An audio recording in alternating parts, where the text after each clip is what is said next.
Samuel, il parvient à s'aveugler, ça oui, il s'aveugle sur le sens. Il fait comme tout le monde. Il brûle des idoles à longueur de journée, maintenant on appelle ça écologie. Partage, collaboration, communautarisme. Mais moi je n'y arrive plus, je vois les choses comme elles sont.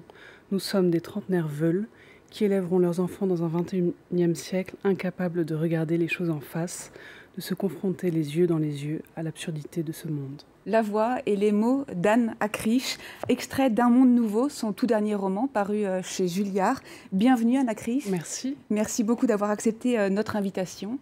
Alors votre quatrième roman, il nous plonge auprès de trentenaires qui sont employés d'une start-up. Et au cœur de ce système, il y a une happiness manager qui s'appelle Pandore. Alors vous l'avez dit, solidarité, coworking, partage. Ils croient tous à ces valeurs-là. Ils sont tous persuadés qu'ils vont changer le monde. Est-ce que ça fonctionne ? Je n'ai pas envie d'émettre de jugement là-dessus parce que c'est vrai que j'ai certains doutes sur l'idée que ça puisse faire évoluer quoi que ce soit. Néanmoins, on voit se développer ce genre d'entreprise, ces pépinières et cette volonté d'amélioration et de générosité. Mais j'ai toujours l'impression que ça masque quelque chose. En tout cas, ça masque un désarroi, souvent personnel et collectif. Parce qu'il me semble que justement ce bonheur qu'on nous vend n'est pas forcément partout, et certainement pas au travail comme on essaie de nous le faire croire. Donc c'est une forme d'échec. Pandore, en fait, c'est le fil directeur, mais elle n'est pas le personnage principal de ce roman. Elle rend des évaluations sur ses collègues. On le comprend d'ailleurs à la typographie, dans la forme. Est-ce que vous pourriez nous en dire un petit peu plus sur cette structure qui est très originale ? Oui, en fait, j'ai découvert qu'il y avait des bornes à l'entrée des gares ou des services publics pour nous demander si nous étions contents. Donc il y a des petits smileys et on doit appuyer pour dire à quel point on est content de notre expérience d'utilisateur. Et ça me terrifie. Et je me suis rendu compte qu'il y avait de plus en plus d'entretiens d'évaluation et que la société aujourd'hui était organisée autour de ça, autour de la notation des étoiles. On fait tout ça, on note nos chauffeurs. On voit d'ailleurs, les étoiles. Voilà. On note nos chauffeurs, on note nos supérieurs et ça m'effraie et ça me consterne. Et donc je voulais mettre en scène un peu cette nouvelle société de l'évaluation constante et de la notation. Et donc elle s'entretient avec les personnages, enfin avec les collaborateurs, les employés. Et ensuite, les employés on va aller dans la vie de l'employé, on va suivre le chemin de l'employé plus particulièrement. Et ce monde nouveau que vous décrivez, est-ce qu'il est déjà arrivé ou est-ce qu'il va advenir ? Le monde nouveau, c'est ce concept qu'on nous vend et qu'on entend et qu'on met toujours en comparaison de ce monde ancien, du vieux monde, comme si c'était une idée récente, évidemment que ça ne l'est pas du tout. Celui que je décris, en tout cas, pour moi, il existe déjà, c'est pas vraiment de la science-fiction, on suit déjà tout ce mouvement-là, donc pour moi, il est déjà advenu.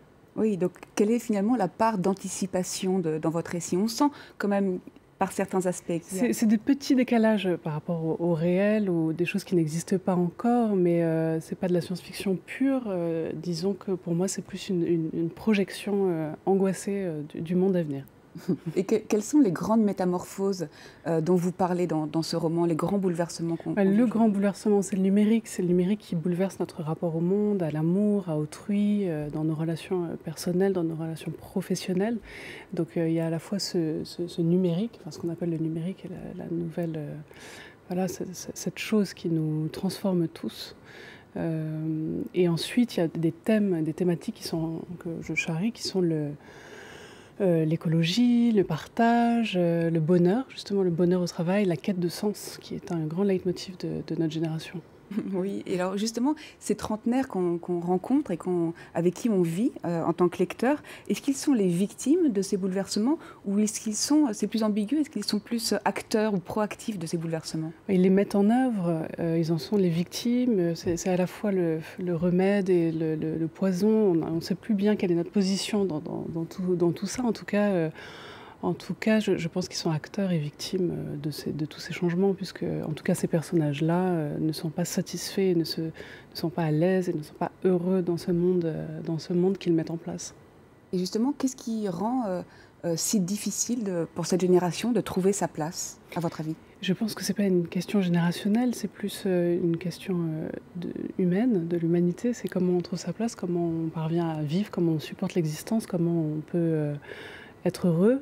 Et donc chaque génération a dû faire face à ces questions en fonction de son contexte historique. Mais pour nous, je ne pense pas que ce soit des questions nouvelles. Et là, on est très sérieuse, hein, mais dans ce roman, on rit énormément. On passe souvent, Oui.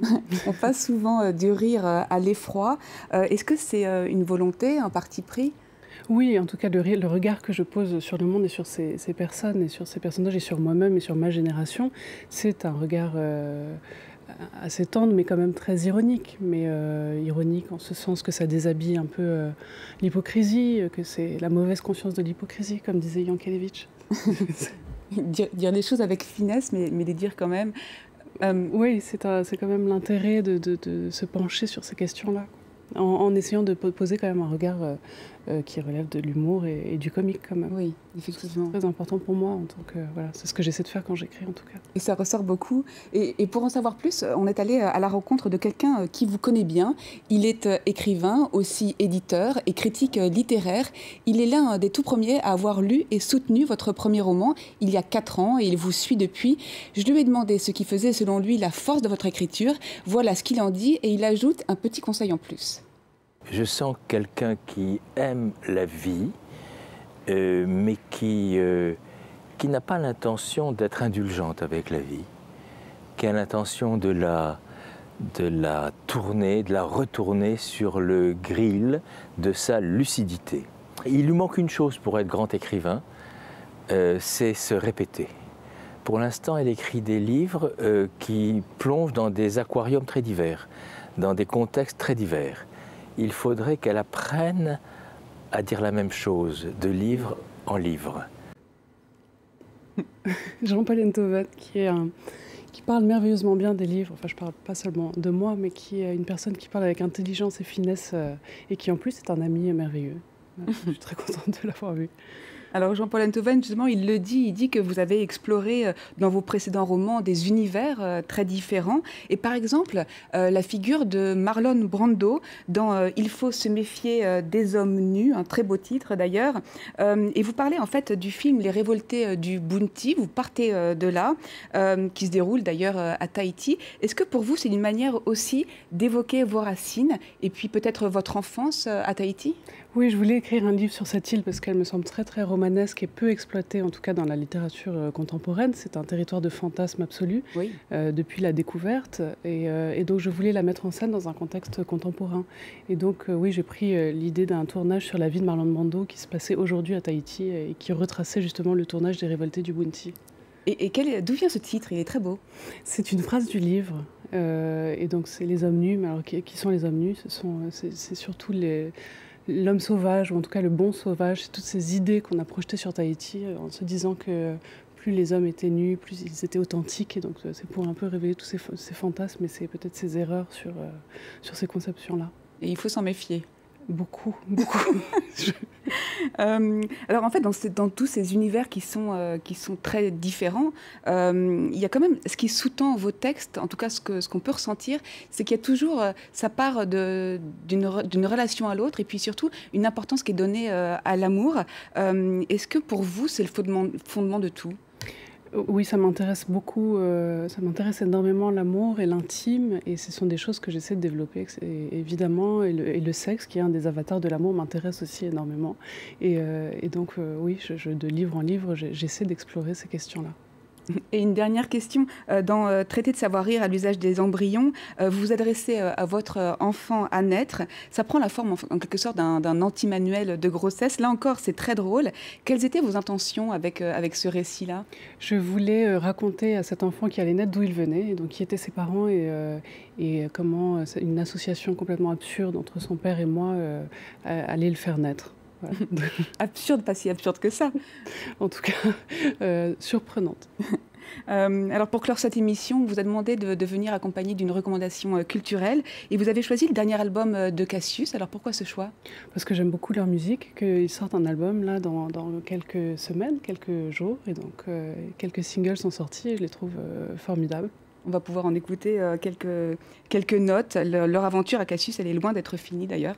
Merci beaucoup, Anna Krisch. Merci à vous. Merci d'être venue nous parler de Un monde nouveau, paru chez Julliard. C'est grinçant, c'est drôle, c'est très intelligent. Je pense que c'est à mettre dans toutes les mains. Merci beaucoup. Merci. Et merci à tous de nous avoir suivis. Merci aussi à notre Pandore, à nous, du service culture et toute son équipe qui m'ont aidé à préparer cette émission.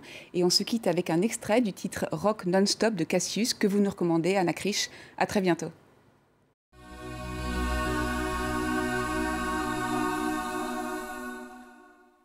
On va au space. Home, Cassius. Je les ai perdus d'ailleurs. Merde. Because we were all non-stop.